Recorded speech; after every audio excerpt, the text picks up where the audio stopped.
Good evening. Welcome to the People's Town Hall. Our topic tonight is housing for the workforce, or attainable housing here in St. Johns County, challenges and solutions. Oops. Am I good to keep going? Okay. It's like a bad Zoom call where you can hear yourself. I am Rona DiCamillo. I have the pleasure of being the moderator tonight. Don't ask me any questions because we have, fortunately, a really great panel who can answer all your questions. But I'm a St. Johns County resident. I currently serve as the vice president of the League of Women Voters of Jacksonville First Coast.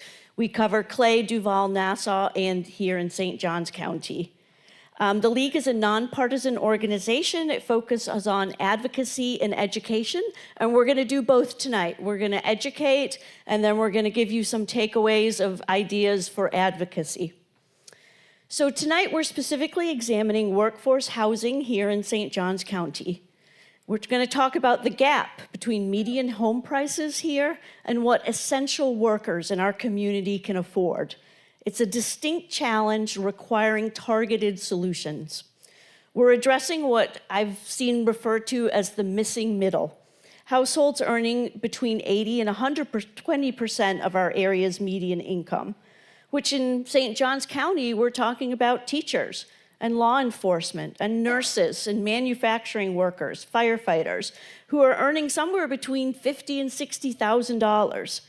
But even our county's designated affordable housing cap of $275,000 still requires about $100,000 in annual income, out of reach for these essential workers. The numbers tell a stark story, and we're going to hear that tonight. The challenge has obviously been intensified by our population growth here in St. Johns County. I've only lived here since 2019, but the statistics show that since 2013, it's about a 43% increase in population.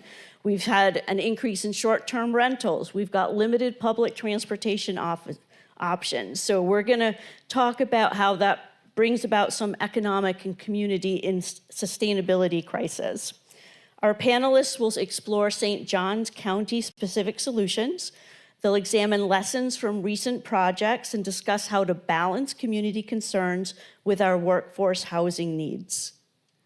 I do want to acknowledge that it's important to differentiate between affordable housing and homelessness. Both of those topics deserve an evening like this, but tonight's discussion, we're going to concentrate on our teachers and nurses and firefighters and police officers and other essential workers in hopes that we can figure out ways so they can afford to live in the community where they serve. Before I introduce the panelists, I would like to thank our elected officials in attendance. Obviously, any solution to the challenge of workforce housing will take everyone, but we'll absolutely need the involvement of our elected officials, so thank you for being here this evening. I'd also like to give you a quick outline of the evening. Our panel members are going to provide background and context, and then we're going to have a question and answer. So on your chair, you should have had a 3x5 note card. If you can write your question down, that would be great. There's going to be folks coming around to collect them.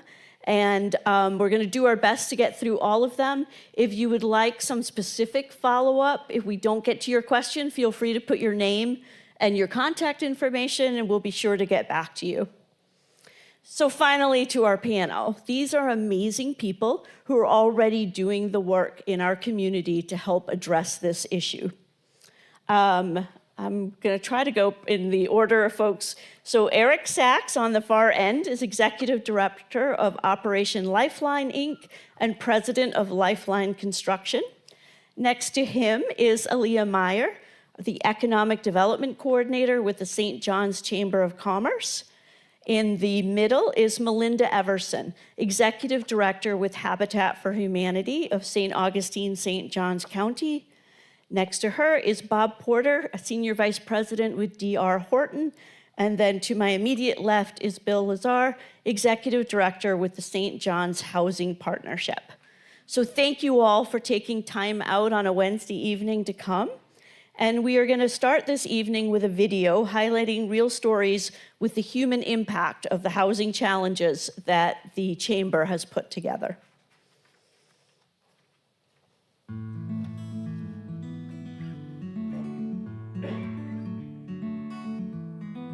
Today we're filling in the caulk in some of the areas on the windows and in the spaces along the side of the house. I'm a long-term resident of St. Johns County and mother of two, and I work for a local nonprofit, and I'm a future homeowner with Habitat for Humanity. It's a good feeling just seeing it come together like this.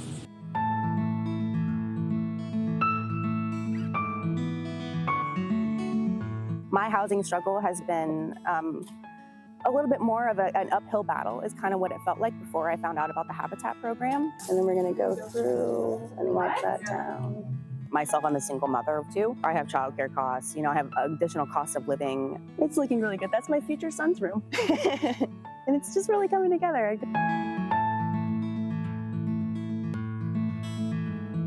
I make well above minimum wage at both of my jobs, and I'm still having an issue in trying to find housing. I know many people that are having to move into the Duval area, Clay County, and Putnam while they're continuing to live or to work in St. Johns County because we can't afford to live here.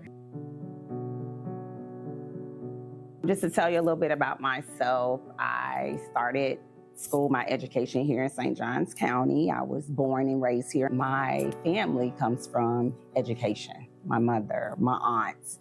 I wanted to be able to give back. I have been on this roller coaster of trying to find a way to be a homeowner. Housing situation currently, I was able to land somewhat what appears to be affordable, but not really affordable rent at $1,750. Prior to that, I did 5 years of the rent ending at me paying $2,500 a month. Each year it went up. I don't know how I made it. I had to do a second job so that we could survive. To not be able to own from where you come from, to not be able to afford housing, to have to tell my kids over and over again, Mama's gonna try again this year, Mama's gonna try again this year, Mama's gonna try again this year, and it's very discouraging.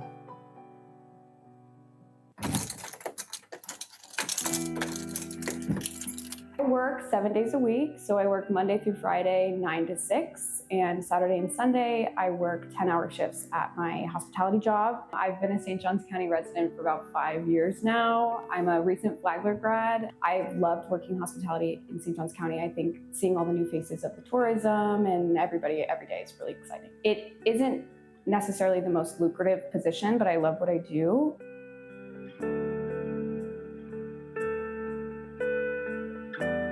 My income right now doesn't cover my rent. It covers, I think, a third of what I'm paying at my current apartment. The first 2 months of me living there, I couldn't afford groceries. I rely on mostly my savings to get rent and utilities and groceries paid for. I've torn through half of my savings account living in my current apartment for only about 8 months. Even just paying deposit fees for a new place, I've looked at more affordable housing situations, but the deposit fees and everything that goes in accordance with that is really expensive. It's really hard for me to try and budget accordingly. In a perfect world, I would live in St. Johns County for forever. I love St. Augustine. St. Augustine's so special to me. I don't see myself living here for forever. It's been really, really difficult finding suitable accommodations, healthy living, and reasonably priced living for the work that I'm doing. You need these persons, these public service persons, professionals. You need them. It's affecting our school system. It's affecting the police department. It's affecting our firefighters, the careers, the need that's within our community for those type of careers. If we don't see the need, it's going to affect our kids. It's already affecting our students. St. Johns County is my community. I was born here, and I'm hoping that they will see the need.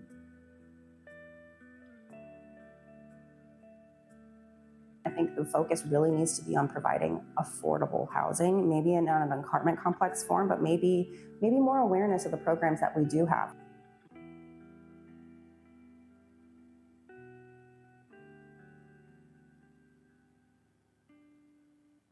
Behind me is my home future home. We get a real sense of community because I'm working with my future neighbors. It's hot, but it's worthwhile. I cannot speak enough to how amazing it has been for me and my family, just this opportunity for homeownership that I don't think I would have been able to have otherwise. I see future when I see homeownership.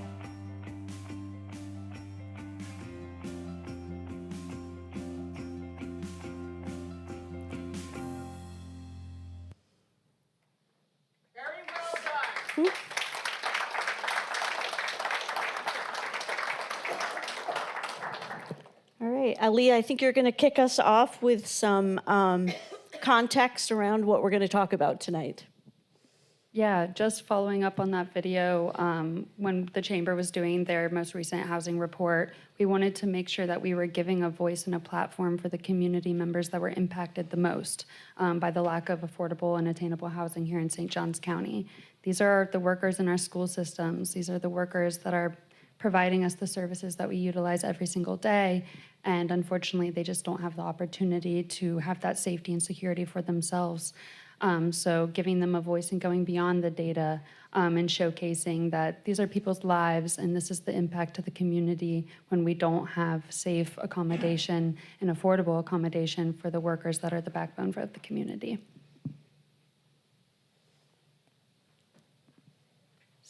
So we use the 30% affordability rule. That is what is set to determine whether an individual is cost burdened. So if somebody spends more than 30% of their income on housing, they have little left to pay other bills, to pay their car payments, to pay their student loans, to get groceries, to fill the fridge. So we use that to determine whether somebody is cost burdened in St. Johns County. And unfortunately, about 27% of the population in St. Johns County is spending over 30% of their income on housing. We also have 1 in 4 renters that are spending more than 30% of their income on housing here in St. Johns County. So clearly it's a prominent issue with over 62,000 people spending majority of their income just on the housing costs here, whether they're a renter or a home buyer. So when we are exhausting people's options when it comes to affordability, they don't really see a future for themselves when they don't have a sense of stability. So it's important for us to understand that concept when we're looking at providing affordable housing or attainable housing here in St. Johns County for our workers, to understand what their current financial strain is and using that as the foundation for analyzing this data and going through the solutions on what we can provide. Aaliyah, do you want to just keep going and talk us through this next slide with the essential worker salaries versus median home costs? Yeah, so in the report, we listed the essential worker salaries. We wanted to give the starting salaries to show that these are the incomes that we're using to attract our workforce and what our current workforce is facing. So unfortunately, none of our essential workers here in St. Johns County can afford a median price home at $552,500. Even with a dual earner income. So unfortunately, even with combined income from another essential worker, they just don't make enough to afford that. Also at the $260,000 price, which was the initial ordinance determined maximum initial sales price for affordable housing or workforce housing here in St. Johns County, which has gone up to about $275,000 with a adjustment for the cost of construction. So you would need to make at least $100,000 to afford that without spending more than 30% of your income on housing. And none of our essential workers on their own can afford that, unfortunately. And rental options are limited as well. Unfortunately, majority of the rentals here in St. Johns County have seen the rates of inflation that we've seen in the housing market as well. To afford a 2-bedroom apartment here in St. Johns County, an individual would need to make at least $40 an hour, which is 200% more than the state's minimum wage. All right, I don't know if any of our panel members want to add anything about other contributing factors or market trends that you're seeing here in St. Johns County. I think the most significant thing to note is that our wages have not kept up with the increase in the cost of housing. When I took this position 8.5 years ago, we were talking about having a housing crisis, and the average cost of a house was, I think, $280,000, $275,000. And now it's 550-ish, and the wages haven't kept up with that. And I think that's the most important thing to note.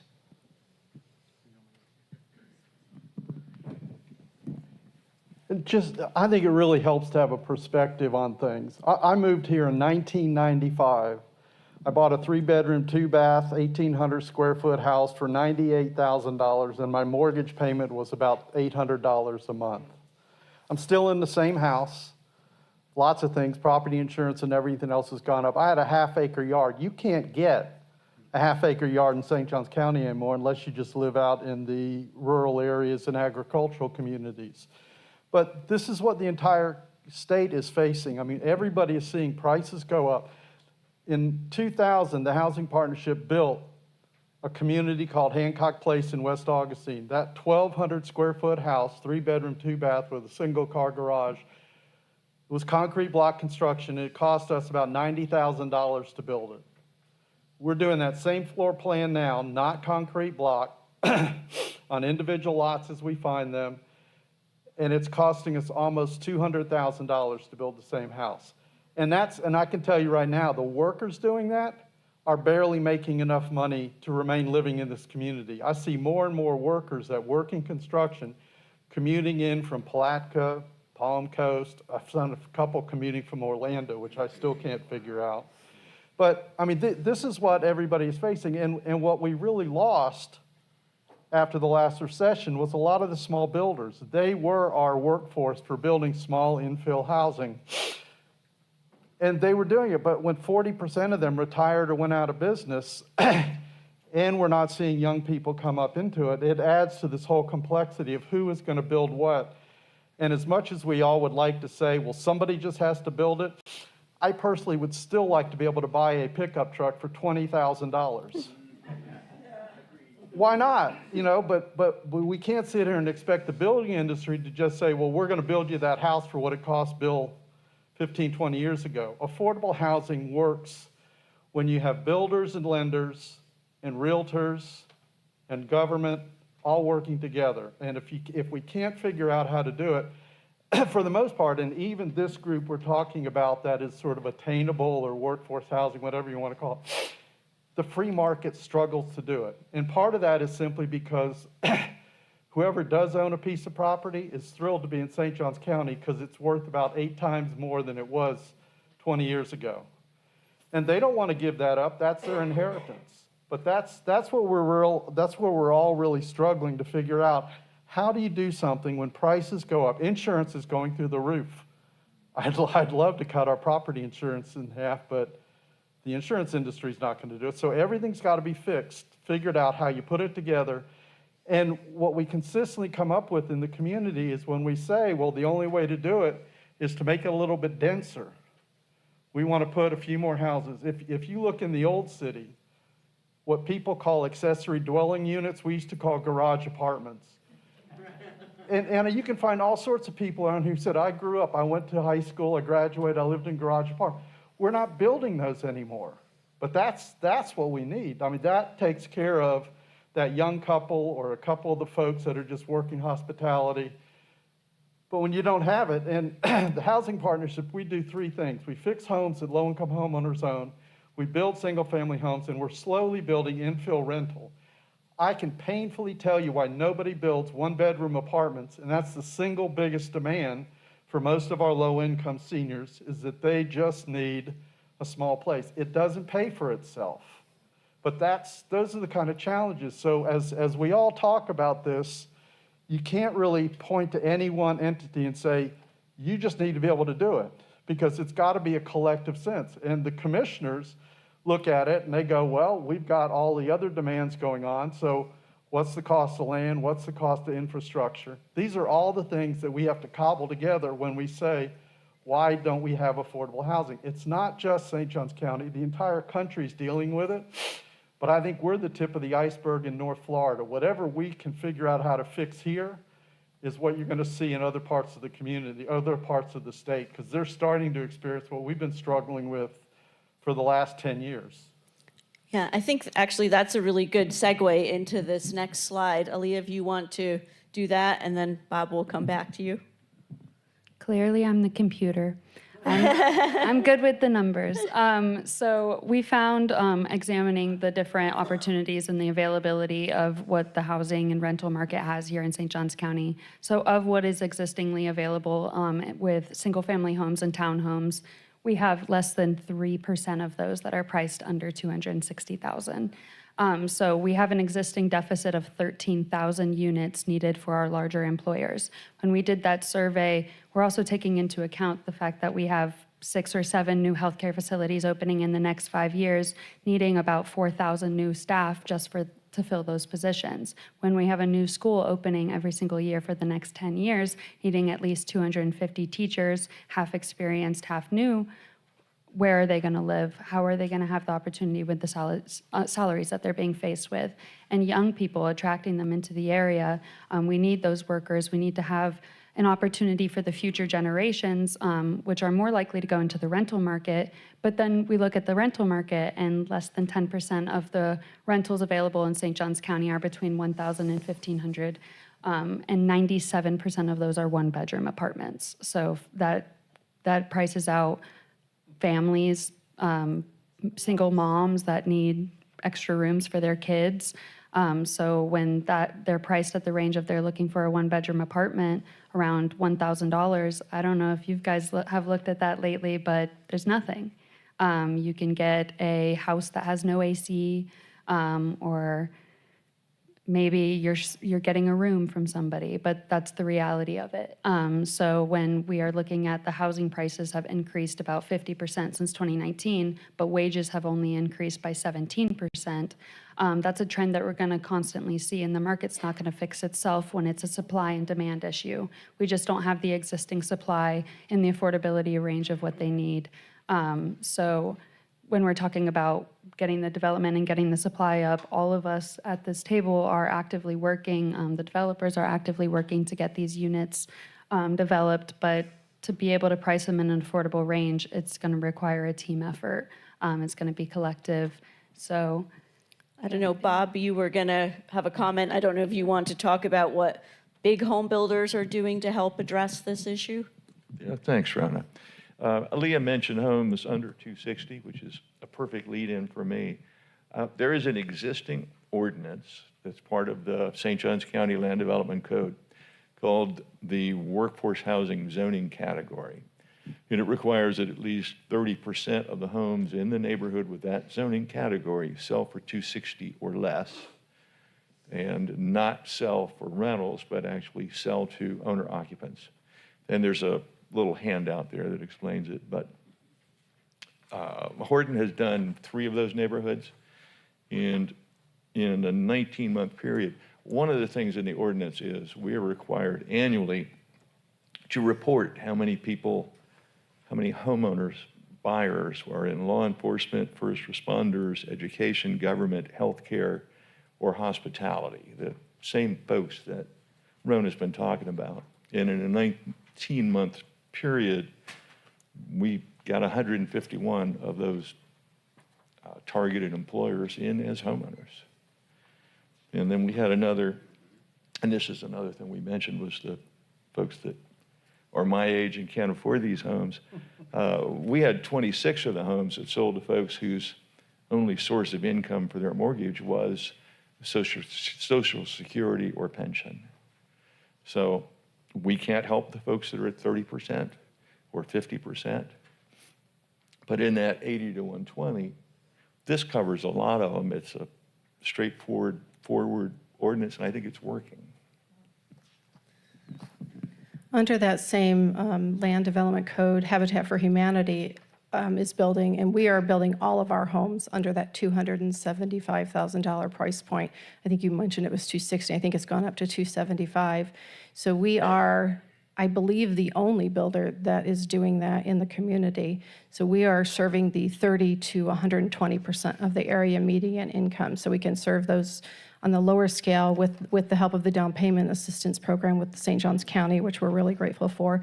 And we can also serve the higher end of that income scale, who are the firefighters, nurses, and so on. Melinda, can I just ask you, could you talk about how long it takes to plan and develop an affordable housing neighborhood? From the time you sign the purchase agreement, and when we just went through this, we just purchased, I don't know if anybody has seen this in the media, but we just purchased a lot, which is 32 acres over in West Augustine, and we'll be building 75 homes on that. So from the time you sign the purchase agreement until the time you're ready to build a house, it takes about 3 years. So there's not a quick and easy fix to any of this. Yeah.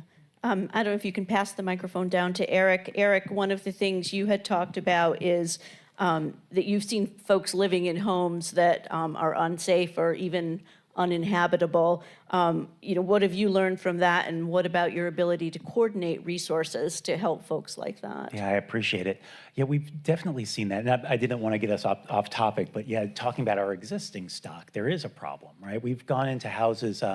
Our organization focuses on veterans, and we get access into houses where people are having trouble. And I've seen some amazing things in our own neighborhoods, in neighborhoods that you would go in and say, this is a beautiful community, and the house looks okay, average house, but then you get past the wall, you get past the facade, and you find out they don't have running water. They've got one house, only half the house had power because there was a short in the wall. They couldn't afford to get an electrician out there. So the 2-year-old that was living in the house had an extension cord going into the room so that they would have light at night. And so that's the kind of thing I'm seeing. And unless we approach this as a community, that this is, as I said, the existing stock and then also addressing the new stock that we need to create, it's got to be done in partnership. We had a great example of this last month, where we worked with a disabled veteran in St. Augustine, whose house, and some of you may be familiar with this story, when we first walked in, there was only 1 or 2 rooms in the house that could legitimately, you could say that they're habitable, but no power, no running water. When we first walked, we had $40,000 grant to address this, and it was $160,000 of work that needed to be done. I mean, truly, the house needed to be knocked down. We ended up finding ways, and like you said, through partnerships, we had federal grant money, we had state money, we had working with NEFBA, the local builders association, and a few others. We were able to put that money together and repair this for him, and just a great success story. But I would just encourage people to consider that, because this gentleman who we helped, a lot of people knew him. Apparently, I was the only person who didn't know him, because when I said I was helping Roy, everybody said, oh, yeah, I know Roy. I bowl with Roy. And then when they saw the videos of how Roy was living, they were in shock. They were horrified, because you never would have known that. He's your neighbor. You're out there with him all the time, but you don't know when he goes home that he has to be careful walking down his hallway, because his hallway was literally being held up by carpet. There was nothing underneath it. So. Maybe back to, Melinda, go ahead. We're also noticing a trend over the last couple of years that there's a lot more homeless people applying for our homes. That did not used to be the case. There's a lot of people who are living with family, couch surfing. We had a gentleman who cares for his disabled grandson, and he was living in a van with his disabled grandson. And it's just a shift that we've noticed in the last couple of years. There's much more homeless coming to us. Aaliyah, do we want to go back to some numbers? This next slide talks about inflow, outflow, commuting patterns. Yeah, so when we talk about bringing on new affordable housing developments here in St. Johns County, a lot of the rebuttal is going to be around what is this going to do to the traffic. I get stuck at the same lights as you guys. I understand the frustration, but we have over 200,000 commuter trips on our roads every single day because of the lack of housing. So we have 70,000 people leaving St. Johns County every single day, majority to Duval County for work, and we have 45,000 people coming into the county for work every single day. We have one of the largest remote work populations of any county in the entire state of Florida, with 45,000 people working remotely. That leaves about 36,000 people of our civilian workforce that are living here and going to work every single day. So when you have 115,000 people that aren't living where they work, that's going to contribute to the traffic. So we have a clear mismatch between the housing market and the job market here in St. Johns County, because a lot of the times the higher paying jobs, the finance, the business owners are operating their business in Duval County or in the surrounding counties, where they can get the workers that would be able to fill the positions that they're looking to fill. Where we have the workers, especially with 60% of our workers in healthcare, hospitality, and education coming into St. Johns County from outside of the county. That shows a clear mismatch on what our workers in those industries are able to afford, why they would have to do a 45-minute to an hour commute time every single day. And that's increasing the congestion and requiring more infrastructure funding. We have 75 infrastructure projects going on in St. Johns County to help expand and accommodate for the growth.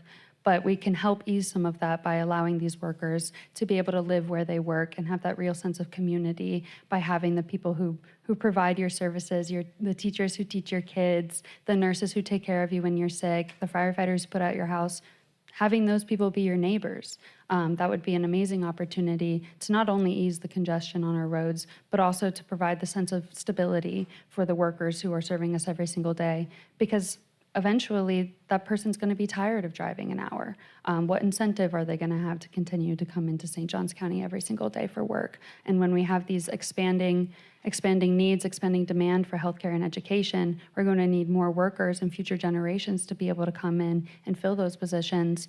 But there's the same need all over the state of Florida. Why would they come to St. Johns County when we don't have the availability to accommodate their living situations? So this is an important start of the conversation on why we need this, why it actually wouldn't contribute to increased congestion on our roads. It would help alleviate some of the congestion on our roads by making sure that these people can have lower commute times and to live where they work. And Aaliyah, if you don't mind, I'm just going to kind of flip the question. What do you hear as working for the chamber from our local businesses? What is this doing to job growth and just generally to our economy here in St. Johns County? Yeah, a lot of the businesses in St. Johns County are having trouble staffing and retaining, especially in the larger healthcare industries or in the hospitality industry. Hospitality in St. Johns County makes up 1/3 of our economy. These people contribute to economic revenue far beyond their salaries and wages. So we can see the strain of you can't have more inflation in the labor market. It's not as simple as these people being paid more, because at the end of the day, that costs the business more, and they're struggling to operate on their own. So they can't raise the rates, especially in the public sector, because that would mean more taxes that needed to be contributed to those increased wages. So we can hear the businesses that are having the issue of, I can't fill this position. This position's been open for 3 years. I can't raise my prices to accommodate a higher wage.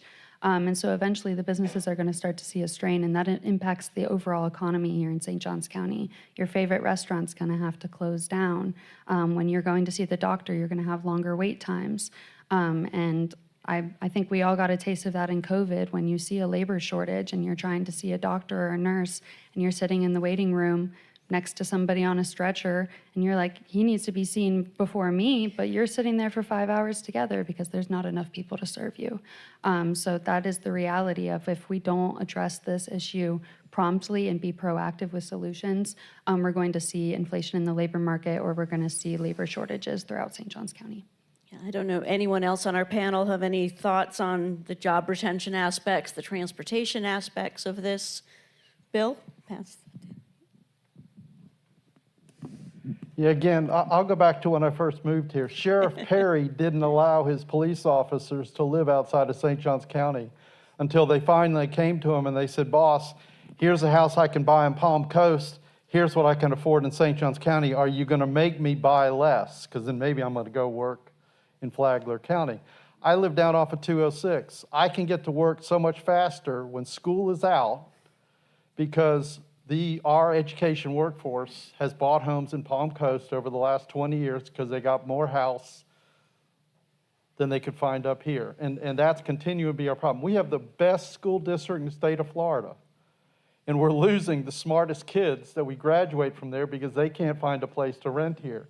And at a certain point, I hate to be the one, but I feel like the unwelcome wagon. I don't care about who wants to move here.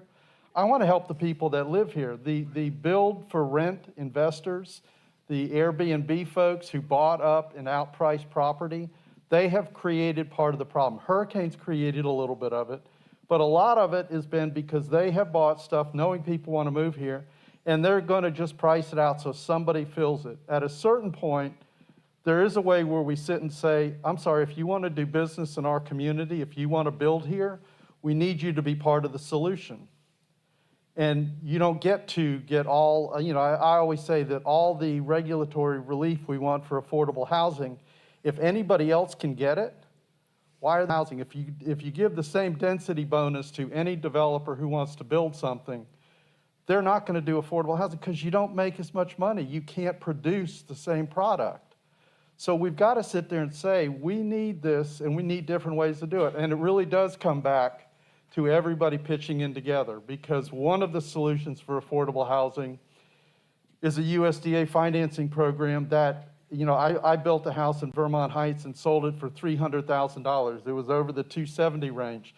But the woman who bought it was a pharmacy tech, held 2 jobs, got financed by USDA at 4.5% interest, and her monthly payment was $1,400 a month because they put it out to 35 years instead of 30. So financing makes a difference. We don't have that many banks that'll step up and say, let's do something specific. But if everybody says, I'll do this and I'll do that, we have a much better chance of having it work. What ends up happening is you have somebody like Bob who's trying to do it all on his own. Well, I bought a piece of property. I'm going to talk to the commissioners.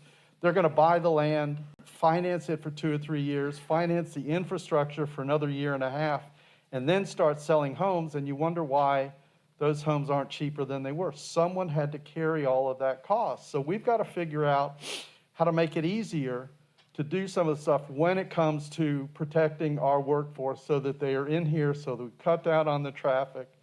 And everybody says, well, I don't want it in my neighborhood. I don't even know what that means anymore, because if you look at some of the tax credit rental properties, they look better than most apartment complexes in town now. If we could go to the south and the shores and build ADUs or help someone split their house into a duplex because they live in one part of the house and they need rental income for the other, it would go a long way to solve it. But going through that regulatory process scares off everybody. It is, it's either an onerous expense. You don't know if you're going to be able to do it, so you're going to invest $2,000 in hiring an attorney or a land planner, and that's what dies for lack of a second. We have to figure out how to incentivize the regulatory relief to address our affordable housing needs.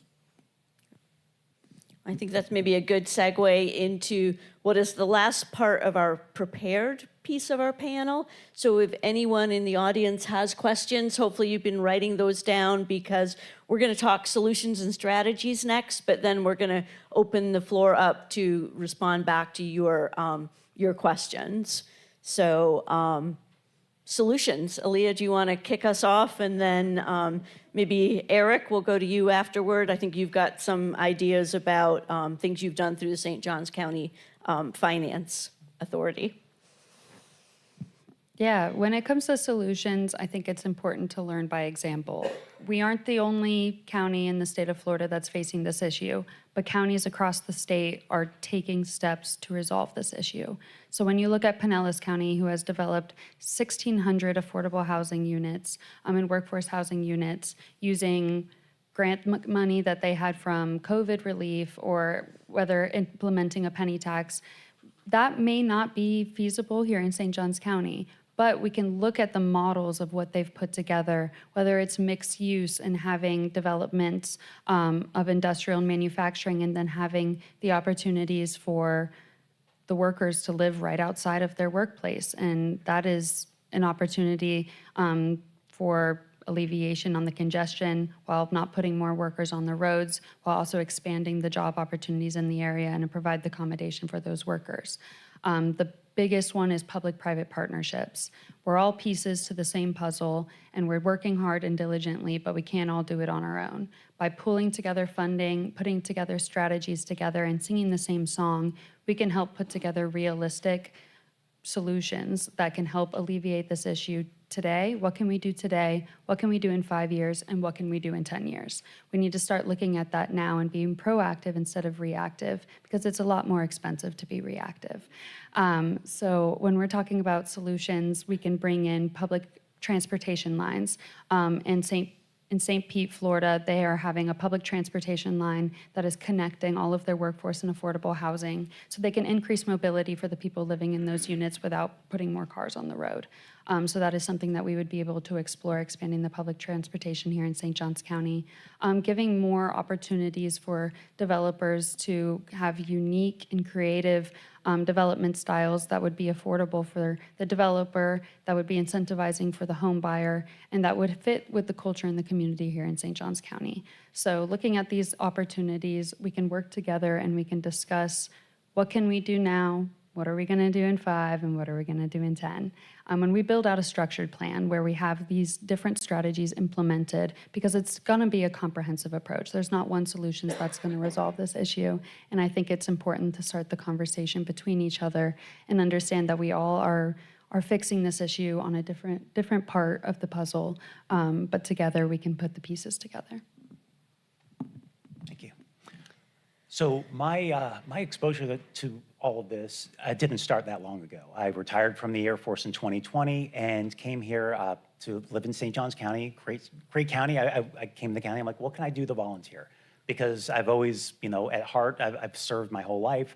What can I do here? And they put me on the Housing Finance Authority. Had no idea what that was, but I said, wherever you need me, let's do it.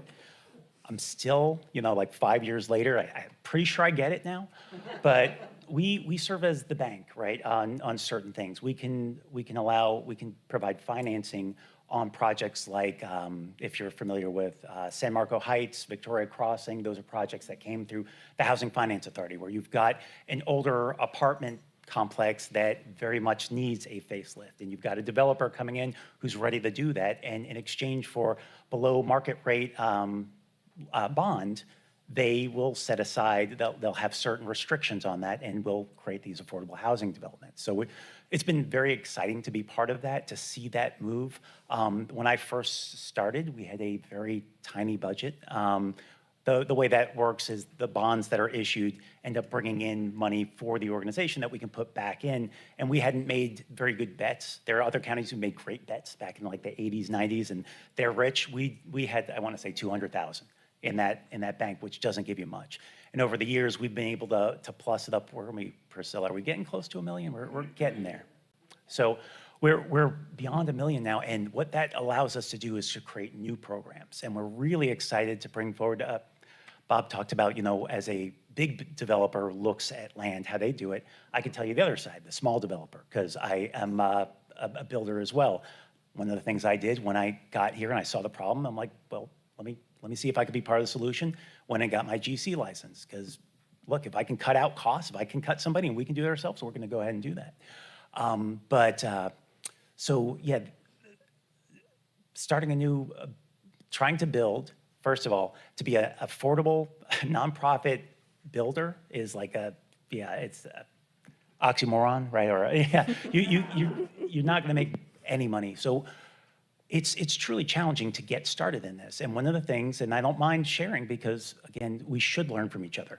Clay County had a great program that they were pairing up new builders with building affordable housing. So they would do the lending on it, and they would allow small builders to kind of get their start while increasing the stock of affordable housing. I said, this is a great program. I brought it back to our HFA, and Priscilla, who's sitting over there, I'll keep on pointing to her. She's our executive director. She took it and ran with it. And now we've got a program here in St. Johns County that we just launched. We had a session today for questions, but what we'll be able to do is bring in builders, give them funding, allow them to build, and have a cap on how much they're going to sell it for and who they can sell it to. And we pair that with the Health and Human Services program, where they're offering down payment assistance of up to $100,000. And now we can solve some problems. So we're super excited about the progress that we've been able to make in the Housing Finance Authority. And we're going to continue to look at things like this. And as we continue to grow, one of the things I brought up to Priscilla is, again, let's learn from everybody else. How come Jacksonville has so much money, right? That's I got here, I'm like, how come? I mean, they are rich compared to us when we look at the various funding levels. and they're doing things differently than we are.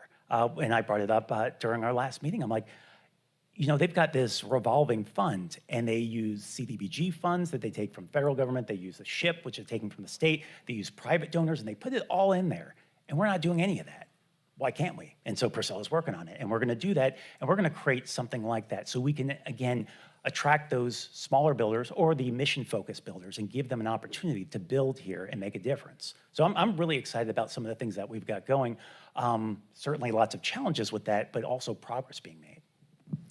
Melinda, maybe do you have some policies or incentives that you think would be the greatest impact on building more workforce housing here in St. Johns County? I think we're off to a good start. What Eric was talking about, I think we're definitely headed in the right direction. I think it's going to take the collaboration of all in this community.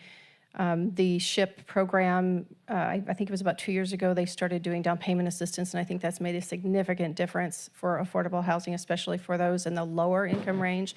And we found like our homeowners, they were working in the service industry and nonprofit, and those are the ones that that program has significantly helped. And I just think, you know, Priscilla's doing a great job, and I think we just need to continue having this conversation. This is a community-wide problem. This isn't a you problem, you go fix it, you're the builder. This is, we're all affected by affordable housing. You know, I like to be able to go, you know, call my doctor's office and somebody answers the phone, and I like to be able to not sit in traffic for, you know, 30 minutes, and I like to have, you know, all of these things running in a healthy community. And I think we just have to know that it's an us problem. Bob, do you have thoughts from your perspective on solutions? Absolutely. And mine is a little more specific. Again, I talked about the numbers from the existing workforce housing ordinance. It is working. We're serving healthcare workers, teachers, those folks. We're not taking care of the very low and can't, because we are in it to make money. We're production builders. So we're producing way more homes than these other projects are, but it's for a limited group of folks. So what I would ask is that you support the existing workforce housing, because I know the comp plan changes that were proposed, and I know they're going to be worked on again, would have done away with workforce housing as it exists today. So just a quick history, we spent 2 years basically trying to craft an ordinance. I see Chris Shee sitting over there. He was part of the panel that did it. Commissioner Waldron was part of it. We always had county staff involved. And then we had a number of folks from private enterprise, builders, developers, planners, trying to find something that a production builder could do and not lose money at and produce these homes.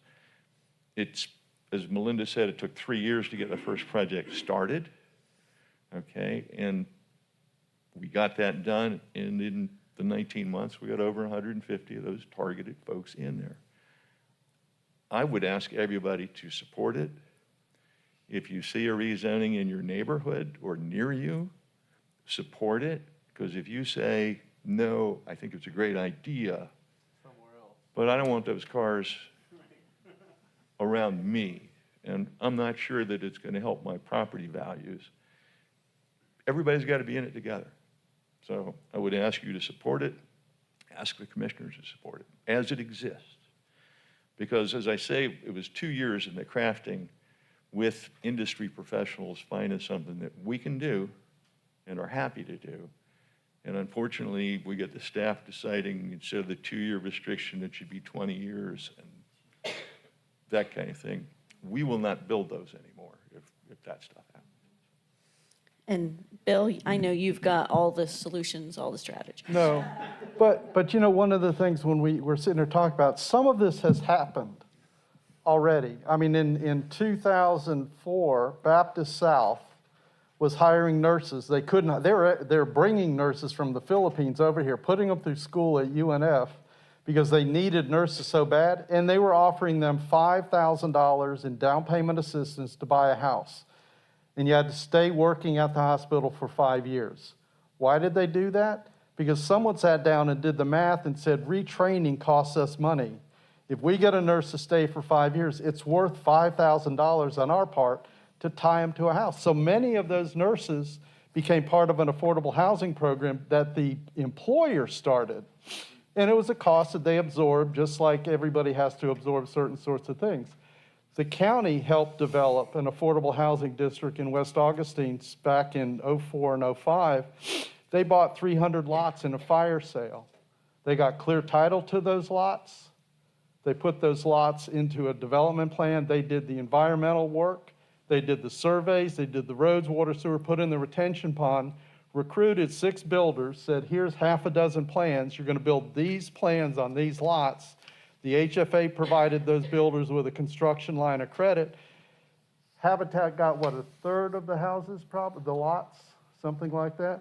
But there were 150 homeowners that grew out of that program that are still, most of them are still there today as strong members of our community. That's the real beauty of these programs. You know, Melinda and I have the luxury of, we walk around town and see people who said, you helped me get into a house 20 years ago. And I'm still here working at this job, or I've moved on to another job, but I'm in my house and I'm stable.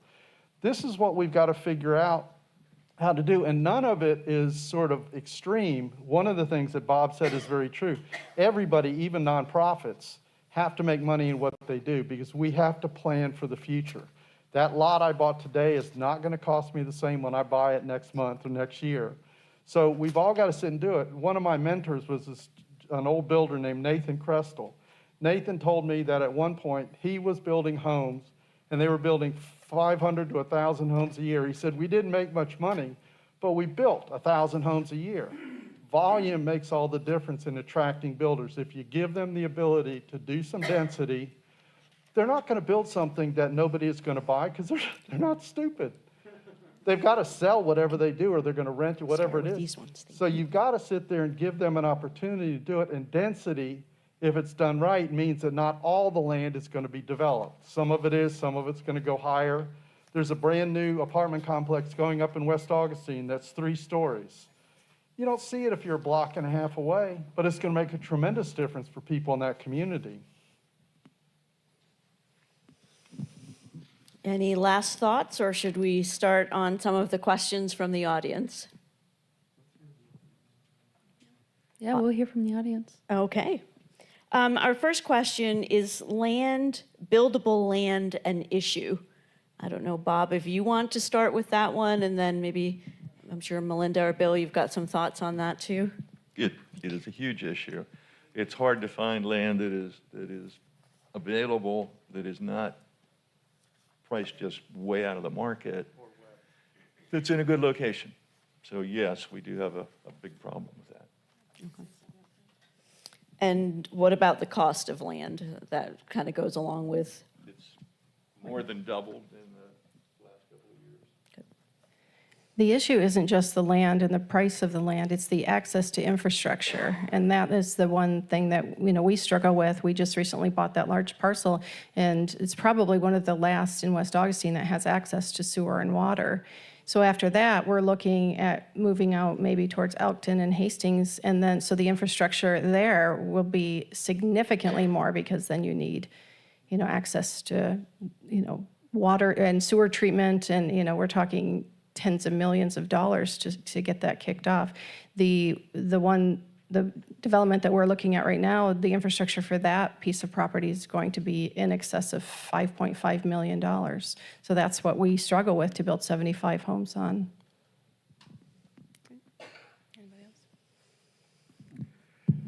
Some of us would say that the role of government is to bring infrastructure to your land, especially for affordable housing. You cannot build affordable housing and keep it affordable if you're going to pay for the cost of roads, water, and sewer. You can find a grant or do something else, but if you're going to pass that cost on to the end user, and even Habitat has to generally do that, it's not going to remain affordable. Up until about 40 years ago, that was a major role for government. And as everybody started saying, well, I want my property taxes lower, I want this service, I don't want gas tax, sales tax to go up, government lost the ability to say we need to be proactive in a community. I think we're getting back to the point that for everybody to step up and everybody to do something, someone's going to have to help fund infrastructure. Because if they don't, even Bob struggles to buy it and keep it reasonably affordable for the higher end of our workforce. But if they can't buy a home to own, then they've got to be able to rent a place, and you can't build new rental property if you don't have infrastructure. John Delaney, who's the current provost, I think, at Flagler College, when he was mayor of Jacksonville, he said, economic development stops at the end of the sewer line. And he was just talking about business, but that's where affordable housing stops too. Our next question, I don't know that any of our panel members will be able to ask, but you might have a sense of if this is happening in our community. There's a question about in regards to transparency, will the city, or maybe I should ask, does the city or county publish quarterly counts of homes owned by entities with 25 plus single family properties by census tract? I don't know if anybody. Right, I think that's what the question is getting at, because I think that is part of the one of the problems that we're seeing. That's more of a county question. I think I don't think any of us really know. Okay. All right. As a transplant to Florida, what is St. Augustine doing to bring industrial facilities to enhance the opportunity for increased wages? Does anybody, I think maybe, Aaliyah, you touched a little on that wages can't go up enough to make the housing affordable.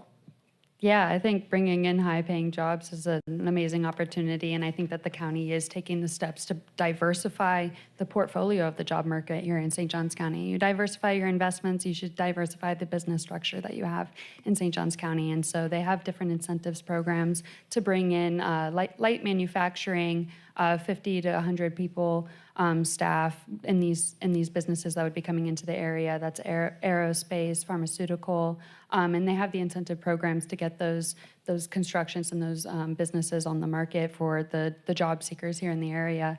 And as a young person, I think that that's amazing. Trying to find a job here in St. Johns County, it's difficult to find a high-paying job for the cost of living in this area. So bringing in that industrial, bringing in the manufacturing, especially as we're wanting to bring manufacturing back to the United States, would be incredible. And I think that that is an opportunity that St. Johns County sees and would be amazing for the area to see come to light. The next question starts with this person expresses an opinion that no government control of housing, but then they also ask where are members of the religious community in this particular meeting. But I'm just going to turn it over to some of our nonprofits. I mean, obviously you're getting funding to do these from local folks as well. Habitat for Humanity has traditionally been supported by the church community, but with limited resources, there's only so much they can do. I mean, to build 20 homes a year, I mean, we're talking about, for our next development project, it's $17 million. Our churches can't come up with that. They have to keep their lights on. So, the faith-based community does support us. They volunteer, but for them to have a significant role, I think that would be very challenging. Maybe this is a question for Eric. What about ready-made home kits? Or maybe Bob, I don't know. We've been looking at that. We look at everything. Again, being relatively new to the industry, I wanted to explore everything. We do stick-built homes, right? Site-built, stick homes. But we've looked at some of those other things. From what I've seen, and again, everyone else have to weigh in, there isn't a cost benefit from what I'm looking at. We look at the numbers, and the things that I've found interesting in the industry is that the costs that we keep on trying to fix, adjust, are not really the big expenses, right? It's not the house itself. It's the licensed subcontractors, right? Getting MEP out there, mechanical, electric, what's that? Infrastructure. All of that's the expensive stuff. Once you have that, the house itself is not expensive. I mean, the amount of wood that goes in the house is not expensive. It's more expensive to bring in, like we're looking at, what's it called, SIPs systems, where it's created off-site. You bring it, you kind of put them together in blocks. Really cool idea. We're gonna probably try one because we have a architect who wants to work with us and experiment. I love to experiment. I want to see, is it cheaper? I've only seen what I've seen, right? But there are, I know the industry is kind of moving that way. They're trying to lift some of the regulations to allow for more modular design. That's what I've seen, at least at the builders conferences. I don't know if you guys have any other thoughts on that. I will tell you that over the last 40 years or so that I've been working for home builders, we are always looking at new ways of doing things. Does it make sense to have the houses panelized, to bring part of it in prefab?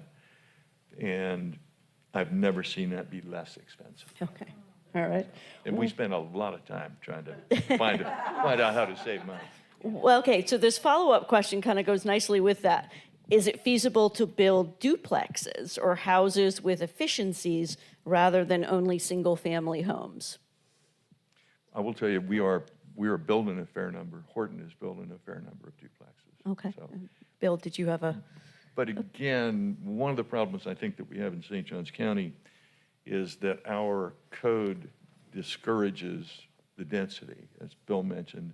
The most common land use, residential land use that we get to work in is maximum of 2 homes per usable acre. And that's basically, that's just not possible to do that efficiently and inexpensively. One of the solutions when you look at trying to build some affordable housing is building on existing infill lots. You know, what Bob talks about is generally, they don't do onesies, twosies. You know, they're looking for building a subdivision that's going to be a minimum of a certain number of lots. But we have individual lots across many of our communities that are vacant that might be available. That's what the Housing Partnership has tried to do with several rentals. We built 2 duplexes, we built a quad complex, we built a 6-unit apartment on existing lots. The city or the county gave us a waiver, so instead of it being a single-family home, we were able to put a duplex in. What I didn't know was buying that lot where I assumed that we had roads, water, and sewer, everything was fine. The city then goes, well, you know, the sewer connection's on the other side of Masters Drive, so you're gonna have to dig up Masters Drive to improve the sewer connection, and we'd like you to put a fire hydrant in, and $100,000 later, we've got the water and sewer connections we need for our property on an existing neighborhood. But that's part of what's there. Those infill lots, if you could make it easier for a small builder to buy that lot and put a duplex in, they would do it all day long. But I will tell you right now, most small builders are not going to spend 6 months going through a rezoning process to get that duplex. They're just going to go, I'm going to build a single-family home, sell it, and be done with it. This next question gets to one of the things on our current slide about including expanded transportation options. So this person asked a very specific question, but maybe we can kind of expand it to that issue. They say there should be a bus that takes you in a circle over the Bridge of Lions that ends at the intersection of 312 and A1A, a fee of $1 for 24 hours. So obviously, one of the things we've kind of hinted around is a little bit about those expanded transportation options. I don't know if someone has any thoughts on that. For $1 for 24 Not hours? necessarily specifically on this thought, but when we talk Yeah. about, you know, there are things we can do to make transportation easier. I mean, Yeah. For $1 for 24 hours, you might need one of those autonomous buses that they got up in Jacksonville going. But I think that would be a great opportunity, just expanding the public transportation. When you look at the existing bus line, the Sunshine Bus, 40% of the people that are utilizing the Sunshine Bus are utilizing it to go to work every single day. So being able to expand that to be able to take people to more destinations so that they don't have to walk 3 miles from the existing bus stop, or they have more bus stops available, would help alleviate a lot of the strain on our infrastructure and allow for more people to be commuting into the area. Even if we had an opportunity for public transportation to come in from Jacksonville, so that the people that are commuting and continuing to commute would have more opportunities for our public transportation access to come into the county, so that we don't have the rush hour traffic when you're coming from Jacksonville or going to Jacksonville at 9 o'clock or at 5 p.m., so that they would have the access to that to get to the hospitals and the schools in the area. So that could be a great opportunity. I think that should be considered into the plans when you're looking at Pinellas County, when they have the BFT line consideration for that. All 24 municipalities had to adopt a workforce housing strategy as part of their transportation and economic development plans. It was a requirement. So they all are considering, as they're expanding their existing infrastructure, where would be essential for workforce housing to go into this area, and how can we have a public transportation or more efficient transportation access for these developments as they're going to come to light. Melinda, this may be one for you. It talks about, the question is, can the prospective buyer be a part of the construction process of the new home? And I know that is absolutely a part of what Habitat for Humanity does. And is that something you do with workforce housing developments too? Is that a sort of a general requirement? That has always been a part of our program, that our homeowners do what we call sweat equity hours. And the beauty of this is they're helping, they're learning skills on, construction, but they're also helping build community. They're building their neighbors' homes, they're building their own home. And also part of our program is they have to do education. So they have to do classes on budget and finance. And we really try to set them up for success, and also to let them know that we're a resource. Once they own their home, they're living in their home, if they get stuck somewhere, they can still come to us and we can direct them to the right places to help get them on track. But yes, as far as volunteerism, we invite volunteers from the community to come help us do this too. We have hundreds of volunteers that come out every year. They serve on committees, but they also come out and hammer nails and paint and help us get the houses constructed. Yep. And Eric, do you see that in the things you do as well? We do as well. Part of our program, again, we focus primarily on veterans. It's not the only thing, but that's the focus of our nonprofit. And we use military members. So we're one of our cool programs that are transitioning out of service. We've got, I said that wrong, sorry.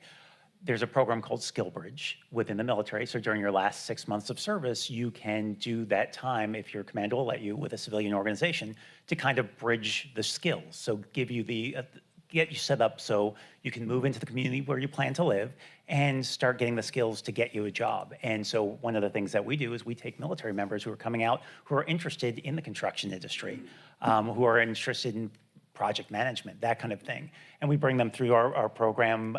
We try to place them in the industry, work with some of our partners through the Builders Association at NEFBA. And it's been fantastic to have them as part of it. And we are looking at expanding that and right now we do have volunteers who help at some of our projects. We're looking at opening that up more to the community. Great. This next question gets us, again, something else we've talked a little bit about, but how does the anti-development, the NIMBY, not in my backyard attitude affect affordability? And then there's sort of a follow-on. Many workforce housing developments have been denied for being incompatible, even though they're adjacent to residential. And in the opinion of anyone on the panel who wants to tackle this, does that make sense? Oh, I think Bill's willing to take the microphone first. Thank you. No, I mean, I've sat in the audience and listened to a lot of the people when various developments have come before the commissioners, and we'll all agree that not every pitch makes sense. So it's not like we're saying every development that someone says, I'm going to do workforce housing, it's a good idea. Some cases, it's just a bad idea, regardless of who's trying to do it. But, what I end up hearing people say is, well, I think it's okay if those folks have to commute for 45 minutes or 2 hours, because that's what I used to do before I moved here. And I'm like, well, go back to where you came from. But people come here, they're frustrated with the roads, they're frustrated that we don't have the public, transportation that we talked about a minute ago. And they say, well, we don't want to have all, it's like, but that's why you had higher taxes where you were. If we want public transportation, we have to pay for it. I was part of an effort here, some of y'all have been around for 20, 25 years.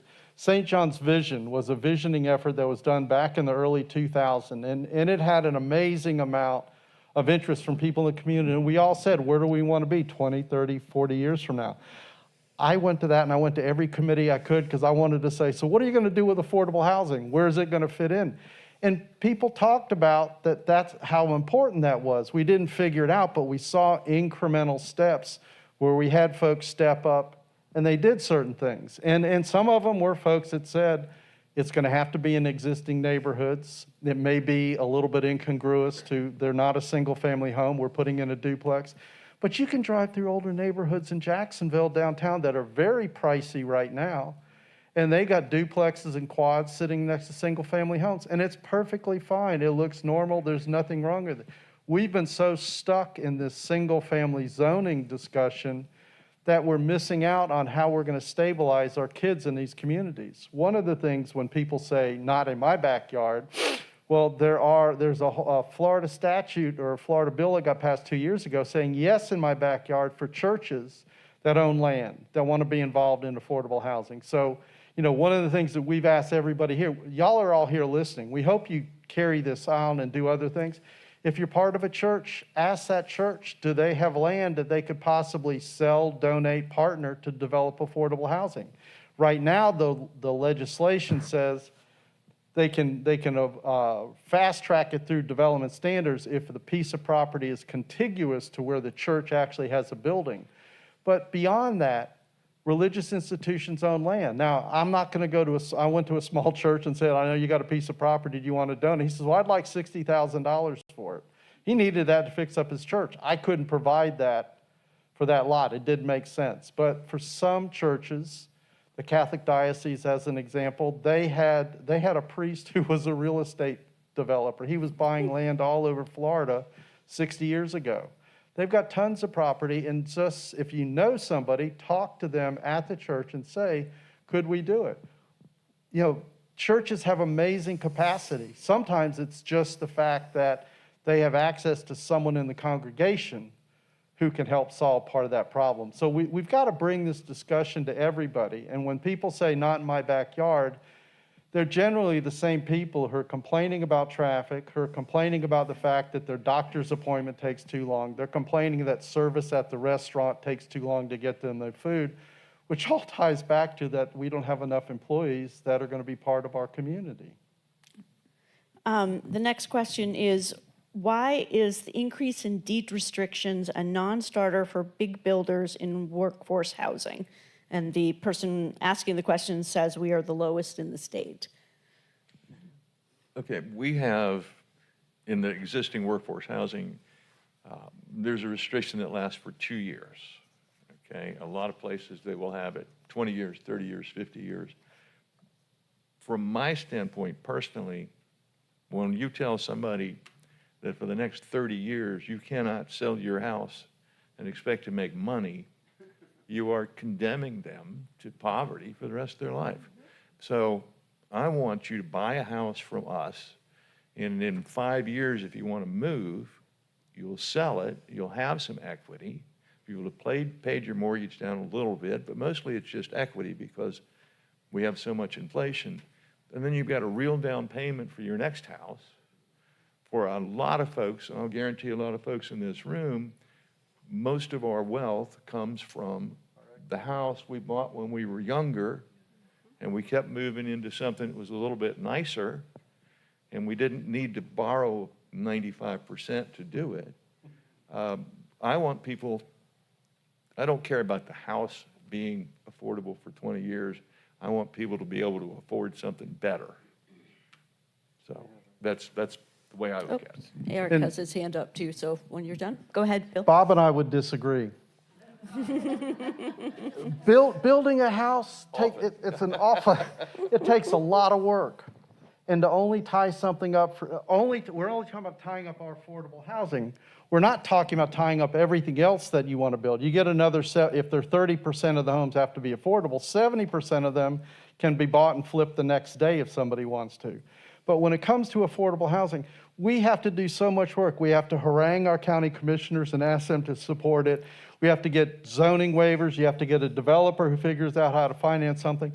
So if we can't tie that property up, I would say at a minimum for 10 years, and I'm up front when I sell it to somebody. I said, look, here's the deal. If you're not planning on sticking around, don't buy.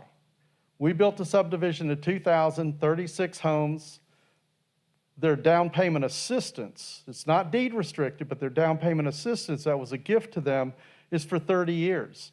So they're in a home that they bought for less than $150,000. It's now valued at over $300,000. Most of them have not gone anywhere. One person did sell, and she lost money because of where the economy was at the time. But we've got to do something to preserve these, because it takes so much effort, whether Bob's building it or we're building Habitat, doesn't matter. It takes a lot of effort, and we can't afford to lose these just because somebody decides they want to sell. And yes, I'm sorry, sometimes that is a financial difficulty, but there's a lot of folks that we know that have been in their homes for 15, 20 years. I've been in my house now for 27 years. I wasn't planning on selling or moving. I'm a stable but relatively stable member of the community. I don't want to see, we have to look at it and assume that someone's going to buy it and they're going to stick around. If they're not, maybe it's not a good fit for them. But there are enough people that will stay and buy it that we need a longer deed restriction. Okay, just to avoid belaboring the point, I like the short deed restriction for the reason I mentioned. And the fact is that if we get to keep doing the workforce housing, we're going to be providing for another 100 new homeowners in those targeted industries every year. I don't need that house to stay there for 20 years because I want to keep building more. Eric? So one of the tools that I like, one of the things I've learned on my time in the Housing Finance Authority is about community land trusts. And it's something that it's a new initiative, not new, it's been around for some time now, but it's something that's spreading and something that we don't have a lot of up here. They have something in Jacksonville. And what it's about is it is separating the land from the house, right? It's, so somebody can buy it, if you think of it kind of like a condo, right? You own the condo, but you don't own the land underneath it, and you can't, there are limitations to how you can sell it. So we're looking at bringing that up here. It's an initiative that Operation Lifeline is going to be working with the Florida Housing Coalition to see if we could get it started here. And the way that it works great is when the county or a private donor or somebody else like that has land that they want to donate, and they want to make sure that it is long-term going to continue to be used for affordable housing. And so if we were, let's say we've got the land trust, we get access to that land, we build the house, we sell the house. Now, let's say their situation changes in 3 to 5 years or whatever the time length is, and now they're ready to upgrade, and that's what we want to see them do. They can only sell that house for basically an increase of 25% of what that, using, whole numbers. So basically, if the house is, went from $100,000 and now is worth $200,000, they can only sell it for $125,000, right? So it artificially will keep the value down, but allows them to take some profit there, but it will make sure that it remains affordable. And who they sell it to, they have to meet the same income requirements as the person who was selling it. And it's the land trust who looks over that and ensures, and when we do that, it's typically a 99-year lease. So that's with options to renew. It's basically indefinite. So that's one of our goals, that we want to bring that concept to St. Johns County, because there is land out there. And I think before I go out and ask somebody to donate land, they're going to want to see that I'm not just giving a one-time good deal, that this is something that's going to continue on. And it's a tool that we're really excited about. And we're going to work with the chamber as well, and work with all the developers here to see if it's something that we can employ across the county to it wouldn't be deed restricted as much, but it kind of would, to ensure that the housing that we're building will stay long-term affordable. Okay. Our next question is a statement and then a question. I'm surprised to not hear mention of the Live Local Act, and mixed-use development was only briefly mentioned. That's the comment. The question: what are the roadblocks to adding vertical and horizontal mixed use to our existing commercial districts? Anybody have a thought on that one?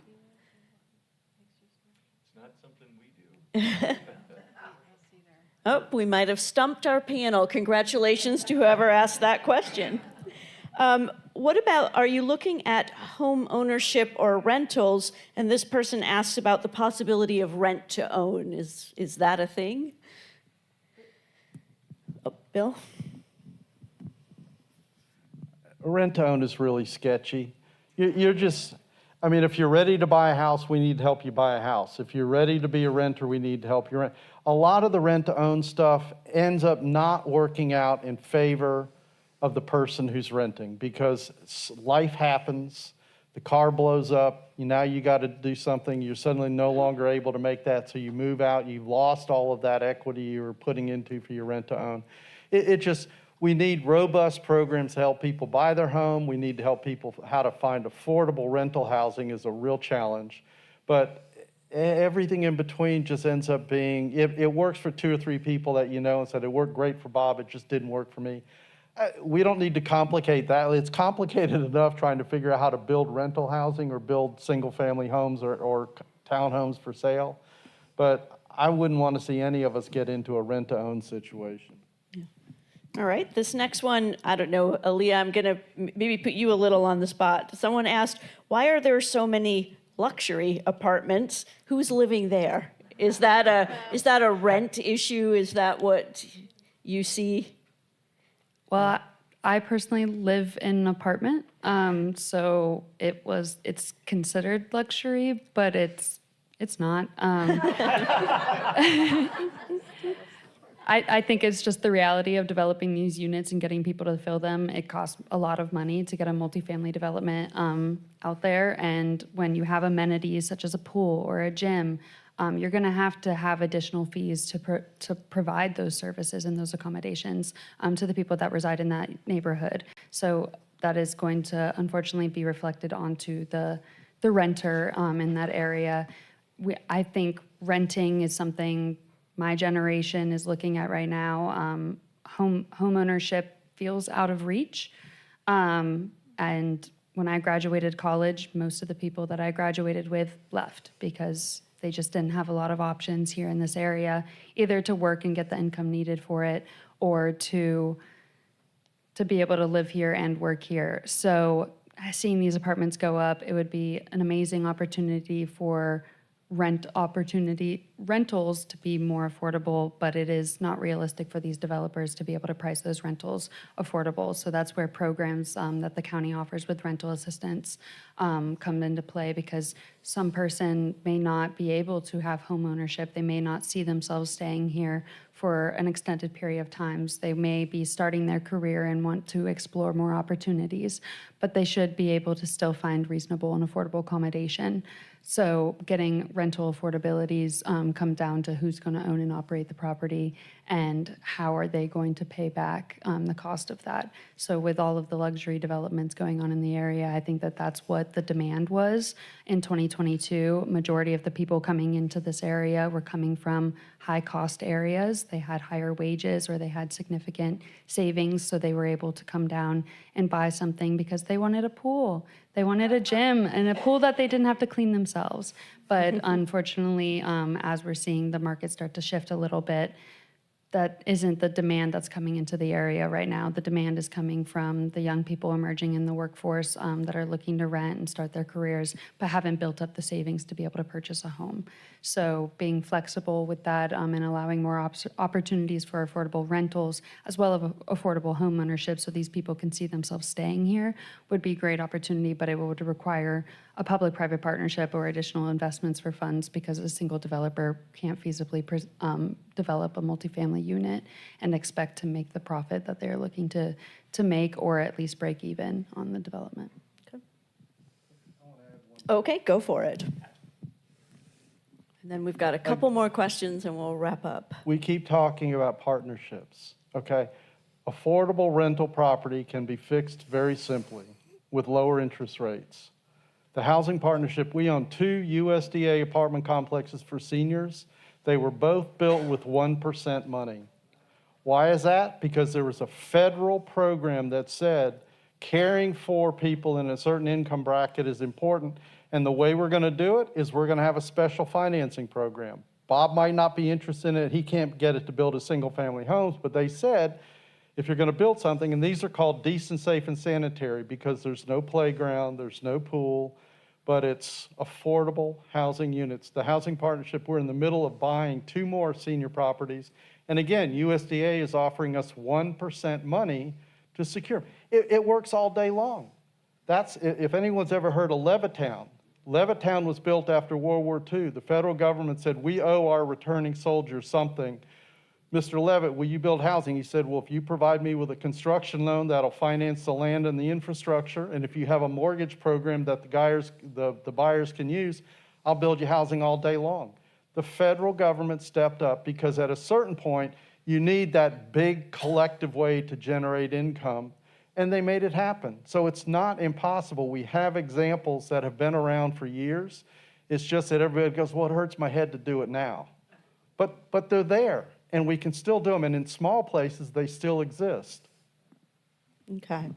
I did just want to point out that someone did make a comment about not supporting socialist programs, and if you work here and you can't afford to live here, you should leave. So I just wanted everyone to know that there was another question. What we wanted to focus on tonight, obviously, was our teachers, our nurses, our first responders, trying to figure out ways to let them live here. The last two questions sort of get to the same issue.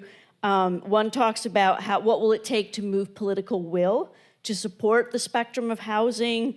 There's little mention of affordable housing in the county budget. And then the other was, what are you expecting us here attending to do? Great question.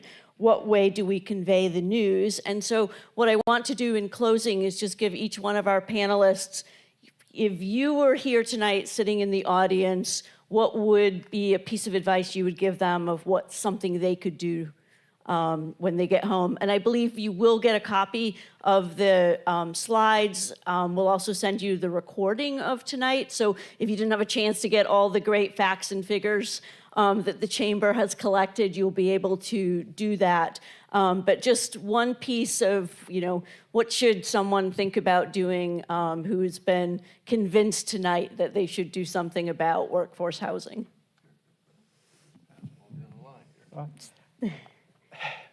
Everybody needs to speak up.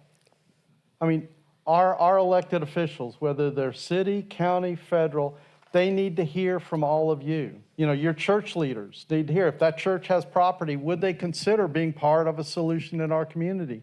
There's a piece of paper in the audience that had, I think Bob put it together.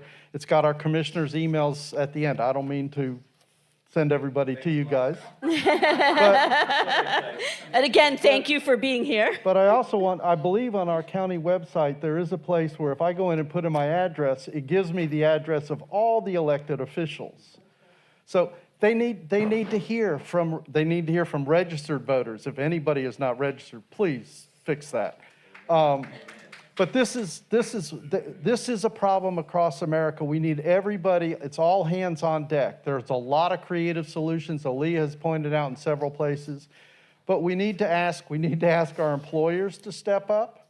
We need to ask the churches to set up. In some places, school districts are building housing for their teachers on top of the school building where the kids is. I don't know if I'd want to do that. But we need those kind of opportunities, and we need y'all to speak up, and we need you to talk to your circle of influence, because it's not just you, but 15 people that none of us know. And all of them probably complain about doctor's visits or traffic or something else. They just didn't happen to come with you tonight. So please make it a bigger question, make it a bigger conversation in the community. You've got to give our elected officials permission if they have to figure out how to fund something to make it really work. It's part of our economic vitality. They're not doing it to be charitable. They might be thinking about that. But it's stabilizing our workforce. We're not going to attract those other employers with those higher jobs if those employers don't see housing for their employees. Bob? Thank you. I agree with what Bill is saying this time. If you support any one of the programs that you're hearing about, let folks know, okay? We're all doing things differently. You may not support all of them, that's fine, but if you support some of them, let folks know. And if you do see a rezoning coming up, Bill is right, it's not always in the right place, but if we wait for it to be in the perfect place, we won't build anything else. So if we need affordable homes under whichever program, then we all got to support. And if that means we have to give a little bit, then that's what we got to do. Melinda? I agree with Bill in that we all need to be advocating for this, for affordable housing. Get plugged into your local affordable housing advisory committee, your housing finance authority. Go to those meetings, learn what the issues are, learn where you can get plugged in, and get involved the area that you're passionate in. You know, if you're passionate about Bill's organization, or you're passionate about the Veterans Organization, doing home repairs or building houses, you know, at Habitat for Humanity, just get plugged in and see where you can serve and learn about the issues and how we're moving it forward. Aaliyah? Learn, educate, research. Do what you can to find out what's going on in the community, not only the issue, but what we can do to resolve it. Shift the conversation around, away from what is the problem, and shift it towards what can we do. The Chamber has a housing coalition that is actively working on discussing solutions. You can scan the QR code, you can contact us, and we'd be happy to provide you with more information or data. That's what I love to do. I pull numbers and I put them together. So I would be happy to sit down with you and discuss this. What are your concerns? What are your solutions? What ideas do you have? Because when we sit down and we talk to each other, that is when real progress is made. So putting that together, I'm a 7th generation Floridian. I would absolutely love to be able to stay here for the rest of my life. And I'm going to be here to see the action or the inaction. So I would be happy to get all of your input on your experiences in living with this and provide more information for you, or answer any questions that you have, so that we can get the community involved and have a singular solution conversation that what can we do now and what are we going to do tomorrow? So putting this together and getting everybody together so that we can have a collective input, get the concerns of the community, get the concerns of the developers, get the concerns of the businesses, and get the concerns of the local government, and how can we help come together with a comprehensive solution for those. Eric? All right, take kind of a different approach.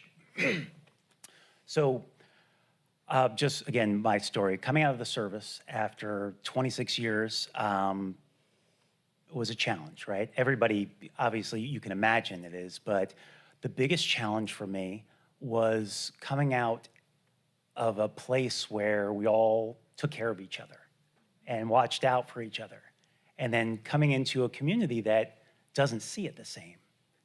And that was hard. And I would say, I think that's just all of us need to see our neighbors, need to see beyond our own four walls. If I could ask you just to do that. It's just been so disappointing to see the whole idea of NIMBY and all of that. It's all our backyard, right? America, it's not about where we were born, it's about who we are. And we take care of each other. And I mean, maybe that's socialism, right? But then then I'm a socialist, because I will continue to take care. I'm going to continue to take care of those, the innocent and the weak, because it's what I did my entire time in the service. I think that we could all benefit from doing a little bit of that. So the thing I would ask is, I mean, if you're not willing to help, stay out of the way.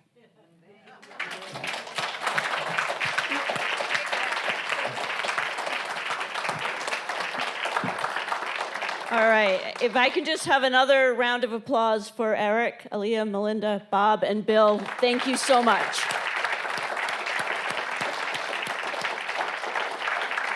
Again, thank you to our elected officials who were here to hear this, to hear the questions our community has. And then thank you to the folks at the Center for Spiritual Living for letting us use their facility. So thank you.